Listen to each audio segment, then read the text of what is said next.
Bonjour chers étudiants, nous sommes toujours dans le cours de management qualité et nous allons continuer bien sûr nos diapos. Nous allons rentrer petit à petit dans l'explication des méthodologies de résolution des problèmes de l'entreprise, que ce soit son fonctionnement, que ce soit ses politiques, mais en général, ils sont inscrits dans l'ordre d'un grand management résolu par les outils de qualité. Donc, nous allons bien sûr voir plusieurs méthodes. L'appellation peut changer d'une méthode à une autre. Ils ont été écrites et décrites par de grands gestionnaires américains et surtout des Japonais.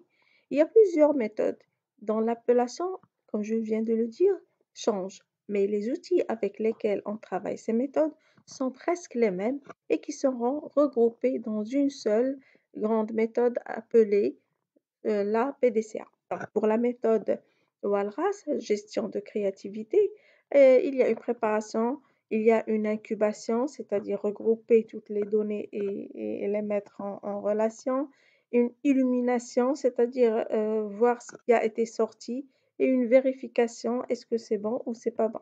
Il y a la méthode SORA, c'est-à-dire situer le problème, observer les paramètres en cause, réfléchir sur la cause et les points forts et les points faibles de l'entreprise ou du problème lui-même, et puis agir sur la défaillance, lui trouver une solution et voir est-ce que la solution est pertinente ou pas. D'autres méthodes comme les 3 4, les 4 étapes pour identifier le problème et les causes et la solution, les 4 actions pour remédier au problème et les causes, et les 4 étapes de récolter, classer, choisir les meilleures solutions et valider ensuite la solution. Il y a la méthode poser le problème, analyser le problème et les causes, résoudre le problème et agir. Aussi, là, c'est une appellation différente d'une méthode appliquée dans le management qualité.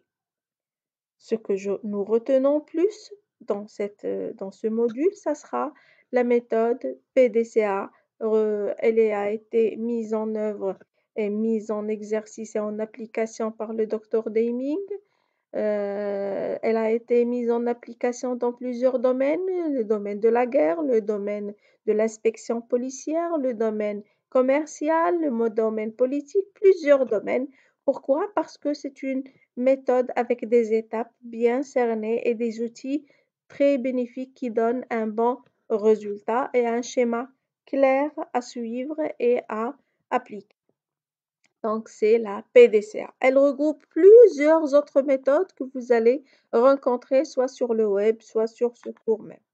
Donc, PDCA, c'est-à-dire ça vient des initiales, des étapes de cette démarche.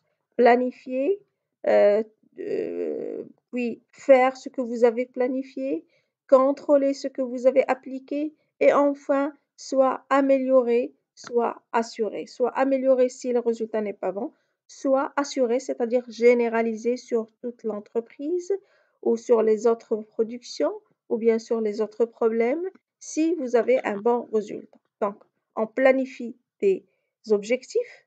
Qu'est-ce que nous voulons? Est-ce que nous voulons résoudre un problème? Est-ce que nous voulons satisfaire un client? Est-ce que nous voulons une part de marché plus grande? Est-ce que nous voulons s'internationaliser? Donc, il faut définir l'objectif que nous voulons exactement en termes de temps et de chiffres. Donc, c'est un système de management qualité qu'on va se fixer. Ça peut être aussi un système de management qualité que nous voulons atteindre. Faire adopter ce que vous avez planifié, c'est-à-dire la méthode, l'équipe, les moyens, les ressources qui vont vous permettre d'atteindre votre objectif. Donc, les moyens, l'organisation avec laquelle vous allez assurer cette qualité.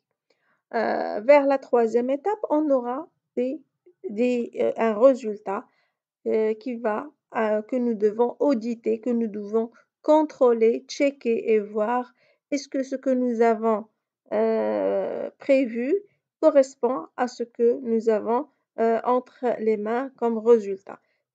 Donc, c'est une analyse, c'est une audit des résultats et de voir les écarts. Lorsque les écarts sont acceptable, on doit assurer et généraliser et le problème est résolu. Lorsque l'écart n'est pas acceptable, on doit améliorer ce que nous avons déjà planifié. Donc, on revient à la première étape, qui est la planification. Donc là aussi, vous avez l'illustration de cette méthode PDCA, planifier, faire, checker, mesurer et améliorer ou assurer. C'est tout un, elle sert beaucoup plus dans un système, dans l'instauration d'un système de management de qualité. Elle sert pour résoudre des problèmes. Elle sert pour assurer une amélioration continue pour l'entreprise. Donc, comme je viens de vous le dire, la PDCA, c'est une grande méthode qui peut absorber toutes les autres méthodes parce qu'elle, elle est la plus générale. Les autres méthodes, ils peuvent utiliser certains outils et ne pas utiliser d'autres outils.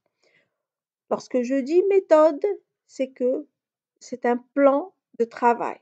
Lorsque je dis outils, ce sont plusieurs outils que je peux mettre dans ce plan de travail. Par exemple, la méthode, l'outil QQOQCP, c'est un outil. Les matrices, le diagramme de Pareto, tout cela, ce sont des outils que nous utilisons dans l'une des étapes de la PDCA. Donc, je disais, elle est en 4 étapes.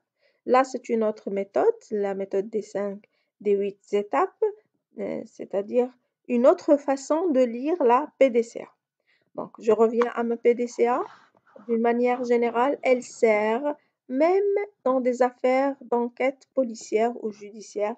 Elle permet aux enquêteurs de, bien sûr, d'économiser l'énergie et d'aller vers les objectifs clairs. Donc, si nous avons un problème dans l'entreprise, en dehors du chiffre d'affaires et tout, nous allons poser le problème, constituer en premier lieu un groupe de travail, un groupe de personnes pour pouvoir constituer ce qu'on appelle le brainstorming.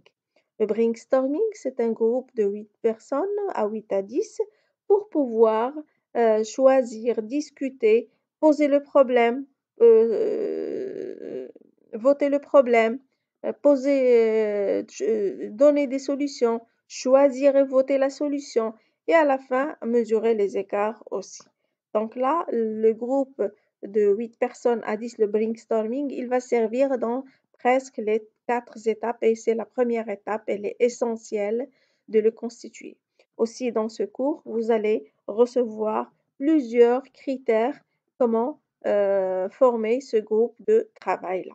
Donc, dans dans la partie planifiée, on se pose le problème, on constitue le groupe de travail, on formalise un petit peu le problème. Dans le déroulement, on doit définir le problème clairement, rédiger un plan d'action clairement, c'est-à-dire qui va faire quoi et comment il va le faire et dans quel délai il doit le faire. Donc là, c'est tout doux. Le check, c'est-à-dire vous avez choisi la solution et vous l'avez appliquée. Le check, vous allez mesurer, contrôler ce que vous avez prévu dans le P et ce que vous avez fait dans le D. Si les écarts sont négatifs, vous devez refaire un autre plan, c'est-à-dire que vous n'avez pas choisi la bonne solution.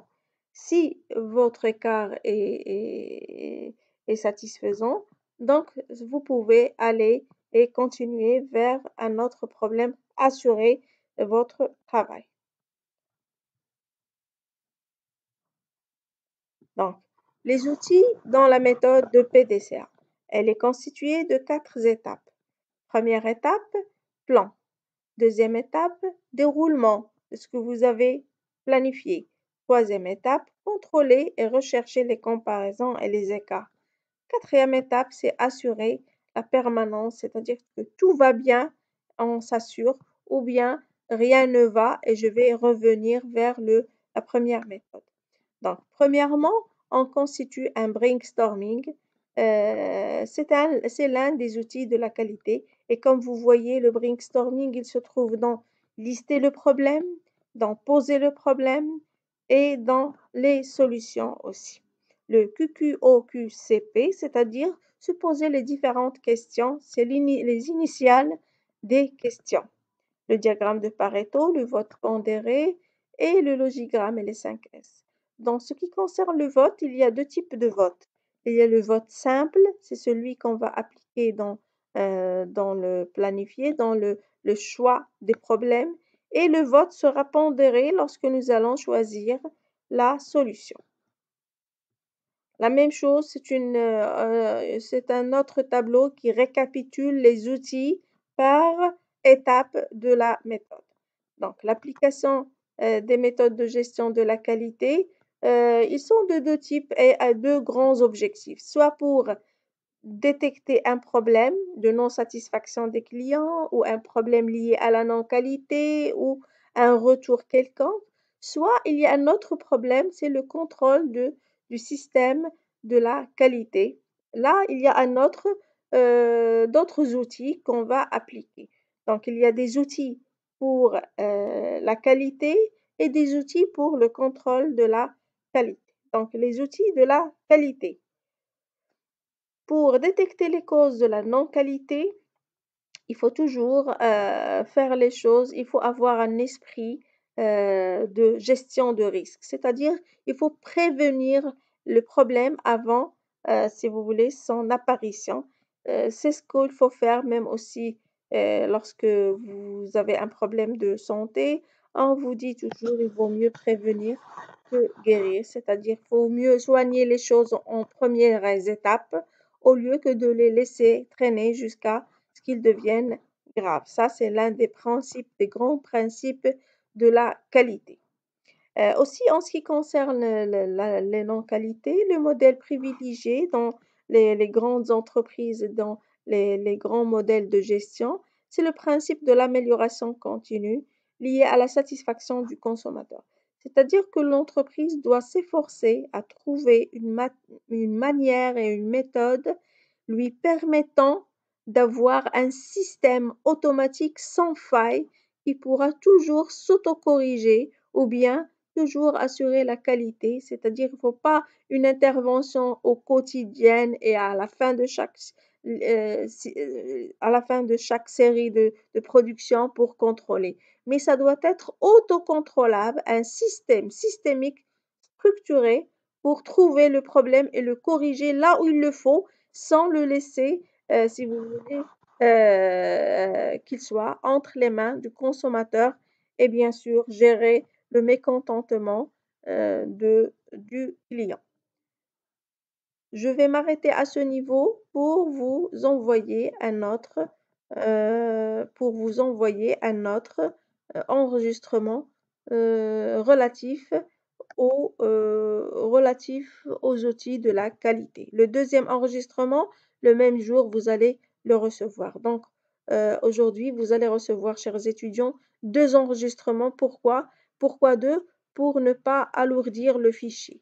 Merci.